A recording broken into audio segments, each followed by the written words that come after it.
Hey, what's going on, YouTubers? It's Armed Citizen 76 back at you again with another video here. Today we're going to take a look at a new rifle I picked up. This is my 1934 Izhevsk Hex receiver. I picked up from Classic Firearms for $169.99, 20 bucks shipping and 20 bucks FFL. I was around 210, 209 for this gun. Was a little unsatisfied when I got it because it had some nicks and gouges in the stock, which I'll show you here. Real quick before we move on, but all in all, it did turn out to be a pretty good gun.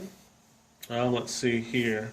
We've got some gouges here, which I know the lighting's not very good today with the sun going down on my back porch and whatnot, but it's got some gouges there. It's got like a dent here, which you probably can't see.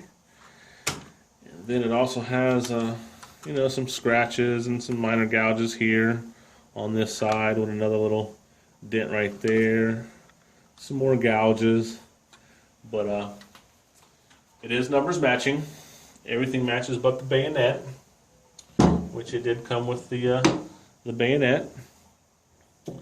Came with the oiler, came with the tool to take it apart and check the firing pin protrusion, and it came with the tools. One thing I did notice when I was cleaning this today, probably won't be able to see it on here once again, but there is a Tula star right above my thumb there, which makes me believe this may be a Tula stock. Never seen Tula really do that. Looks like it's a stamped star. Don't look like it's really engraved or burnt in there or anything like that. And another thing I did see when I was cleaning the bolt today, that it has a Tula star right there above my thumb on the extractor. Like I said, this is numbers matching. It has Izzy marks everywhere else on this bolt. It does have the little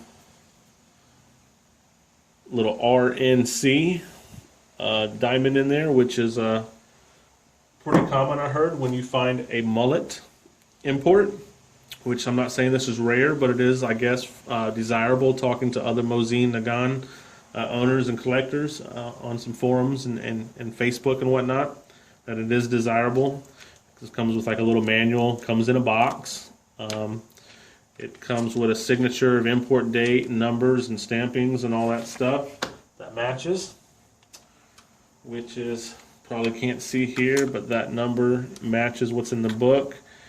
It does say K90, KO 9130, just like it does on the magazine there, or the little manual, and it says made in Russia, 762 by 54R, and a couple more little stampings there. Has the hex receiver for you guys that collect Mosins and that are into Mosins. You already know what that is. For you that are not, see how this is kind of round here? That's how it is down here on a round receiver, which I have one of those. If you've been following me, check out the video. That'll show you the difference there. This is kind of like a hex. And then, like I said, this is an Izzy. Was happy that it was not cracked, and that the barrel, out of the three that I've bought, seems to be a little bit better than the rest. Thanks to a friend named Tom through work. Let me borrow his no-go in his field gauges. Tested all three rifles. They're all good to go. Side note, later on, I'm going to take all three bolts out of the rifle, and I'm going to test them on each rifle just to see if the headspace would be okay to interchange bolts for ever need to have to, or just to see how often you may run into a bolt that the headspace doesn't work. So I'm going to do that later and get back with you guys on the results. Also, I'm going to probably start in the next day or two. Don't know if I'll shoot the video or not, just depending on how labor intensive it is and how I can set up the camera. I'm going to strip one of my stocks down and begin the refinishing process on one of the guns.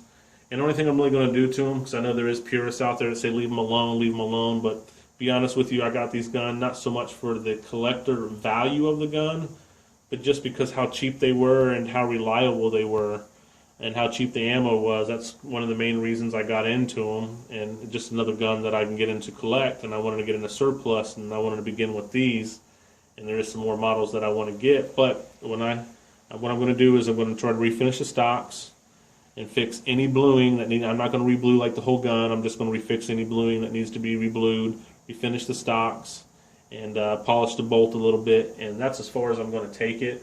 I'm not going to sporterize them or anything like that. That's not why I bought these guns. Now, if I were to happen to order one online, because you do gamble when you order them, if I were to get one that the stock was just totally trashed on it, I may consider and it wasn't numbers matching, it was nothing special, I may sporterize it, but other than that, I have no plans on doing that. And but all in all, I was pretty happy with it. I don't know if you can see there, like where they put the bayonet off and on, it's got a little bluing wear there that I'm just going to try to sand down. I took it apart to clean it. The bluing was good everywhere else on the gun from here down. So what I'll probably do is from underneath this handguard up, I'll sand out the scratches and light sand it, and then I'll re-blue that part of the barrel. If not, I may just try to touch up those little spots there. But that's kind of the first look at it, guys. If you're into buying these, and I did look up how to pronounce the name. I was saying it wrong last time. I was saying Mosin Nagant, and that's because that's how it's spelled, and that's how you think it's pronounced, but it's not. It's Mosin Nagant is how you pronounce it, and so now I'm correct, guys, so I don't get chewed out anymore on how to pronounce the name. But any of you guys that are looking at getting these, they seem like real durable and reliable guns. Just only thing I advise is if you do look for them is just try to find one that's not cracked and the barrel shot out in. Other than that, you should be pretty much good to go on these stocks. On these guns. As long as the stock ain't just cracked all up and the barrel bad. But that's pretty much it, guys. You see it. If you have any comments, leave them down below. Like, share, subscribe. And I'm going to have some more videos coming at you here soon. Like I said, look towards that. Kind of let me know down below if you think I should go ahead and make the video on me refinishing the stock, or would you just rather see the end results and show you the steps and the products that I used. I do a lot of my own mods with the guns and all my own gunsmithing and stuff. Every time I seem to get on camera, you've got to stop for one thing or another. It seems like something comes up, you got to stop, go do this, go grab a tool. Just whatever the case may be. Maybe you're having a tough time with something fitting or something working quite right, and you start getting agitated, and they just never seem to work out right for me. Temper's a little high, so sometimes things get a little aggravating. But like I said, that's pretty much it, guys. And until next time, later.